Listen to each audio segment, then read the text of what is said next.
नमस्कार मित्रों। मैं हूं डॉक्टर राम जी भाई। आपके लिए एक छोटी सी कहानी लेकर आया हूं। कहानी आपको अच्छी लगे तो लाइक, शेयर एवं सब्सक्राइब करें तथा घंटी अवश्य दबाएं।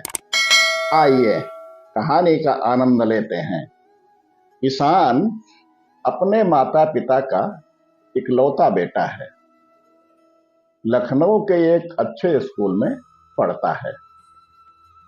उसके पिता रामपाल एक सरकारी कर्मचारी हैं।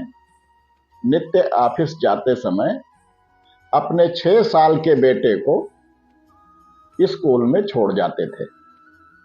शाम को ऑफिस से लौटते समय देर हो जाया करती थी, इसलिए स्कूल से घर वापस लाने के लिए ईशान की माँ मनोरमा जाती थी। वापस लाते समय स्कूल बैग अपने कंधे पर लटका लेती थी और रास्ते में चलते चलते पूरे दिन भर की पढ़ाई लिखाई की जानकारी करती रहती थी। स्कूल में पढ़ता तो ईशान था, लेकिन पढ़ाई की सारी जानकारी माँ रखती थी। स्कूल से घर आकर ईशान खा पीकर थोड़ी देर आराम करता था। फिर माँ से पूछकर गली में बच्चों के साथ खेलने चला जाता था। जाते समय माँ हिदायत जरूर देती थी कि तेज मत भागना, नहीं तो गिर पड़ोगे और चोट लग जाएगी। जल्दी वापस लौट आना, देर से घर आओगे तो खाना नहीं मिलेगा। अब ईशान तो बालक ही था। खेलते खेलते देर हो ही जाती थी। कभी कभी तो माँ को जाकर आसपास के गली में से खोज कर लाना पड़ता था। और कितना भी देर हो जाया करे, लेकिन आने पर माँ ईशान को बैठाकर अपने हाथों से खाना खिलाती थी। एक दिन माँ बेटे दोनों स्कूल से बात करते हुए वापस आ रहे थे। उसी समय एक तेज आ रही बस ने जोर से दोनों को टक्कर मार दी। उसमें ईशान और उसकी माँ बहुत बुरी तरह से घायल हो गए। राह में चलने वाले किसी अनजान व्यक्ति ने माँ बेटे दोनों को पास के अस्पताल में भर्ती करा दिया। थोड़ा संभलने पर मनोरमा ने लड़खड़ाती आवाज से अपने पति को दोनों के चोट लगने की सूचना दी और ये भी बताया कि हम दोनों लोग यहाँ अस्पताल में भर्ती हैं। ईशान को भी चोट बहुत लगी है और हमें भी ठीक से लगी है, परंतु डॉक्टर साहब इलाज कर रहे हैं। सूचना मिलते ही रामपाल अपने ऑफिस में बताकर वहां से भागते हुए अस्पताल पहुंच गए। दोनों की खबर ली। दोनों की हालत देखकर रामपाल के आंसू नहीं रुक रहे थे। डॉक्टर से हाथ जोड़कर बार बार निवेदन कर रहे थे कि कुछ भी पैसा खर्च हो डॉक्टर साहब, मेरे पत्नी और बच्चे को बचा लीजिए, मैं आपका बहुत आभारी रहूंगा। डॉक्टर ने समझाते हुए कहा, देखो रामपाल जी, हम अपनी तरफ से पूरा प्रयास कर रहे हैं। सब कुछ ठीक हो जाएगा। परेशान बिल्कुल मत होइए, भगवान पर भरोसा रखिए। पूरे महीना इलाज हुआ। डॉक्टरों की टीम ने पूरा प्रयत्न किया, पर मनोरमा स्वस्थ होकर अस्पताल से घर नहीं आ पाई और उनकी वहीं मृत्यु हो गई। ईशान को पूरा ठीक होकर अस्पताल से घर वापस आने में कुछ दिन और लगा। दुखी मन से रामपाल मनोरमा के मृत शरीर को लेकर घर आए और अपनी परंपरा के हिसाब से दाह संस्कार संपन्न करके सब कार्यक्रम पूर्ण किए। ईशान ठीक होकर अस्पताल से घर आया तो उसे माँ के बारे में बताया गया, तो उसका रो रो कर बुरा हाल हो गया। लेकिन होने को कौन टाल सकता है। अब रामपाल के सामने गंभीर समस्या खड़ी हो गई।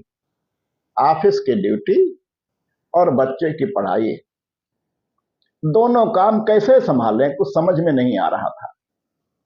लेकिन ऑफिस वालों ने रामपाल की भरपूर सहायता की, जिससे कुछ दिन तक तो दोनों काम कर सके। पर ईशान की पढ़ाई भी सफर कर रही थी। स्कूल से भी शिकायत आ जाती थी कि बच्चे पर ध्यान दीजिए। मित्रों सहित कई रिश्तेदारों ने सुझाव दिया कि रामपाल बाबू, अभी आपकी उम्र भी कुछ ज्यादा नहीं है, आप दूसरी शादी कर लो। ईशान को संभालने के लिए एक मां मिल जाएगी और आपको ऑफिस आने के लिए समय भी मिलता रहेगा।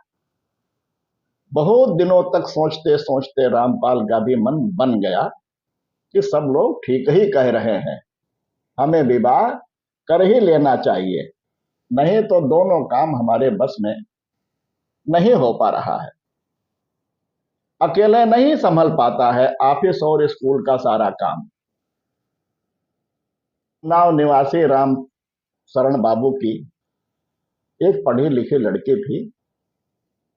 वही शादी की बात चली और रामपाल ने अपने पूरे परिवार की पूरी समस्या बता दी। दोनों तरफ से सब कुछ पक्का हो गया। समय आने पर शादी हो गई। आकृति उन्नाव से अपने ससुराल लखनऊ आ गई। रामपाल ने एक सप्ताह रुकने के बाद सारा काम आकृति को समझा दिया।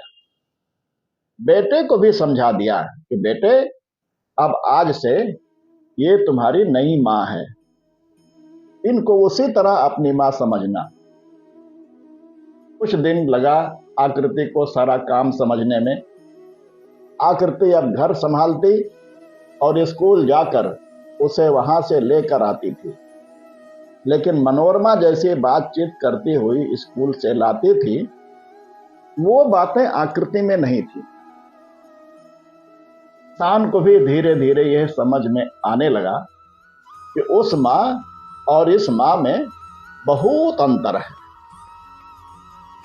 एक दिन रामपाल समय निकालकर अपने बेटे के पास बैठे। उसकी पढ़ाई लिखाई और स्कूल का समाचार पूछ रहे थे।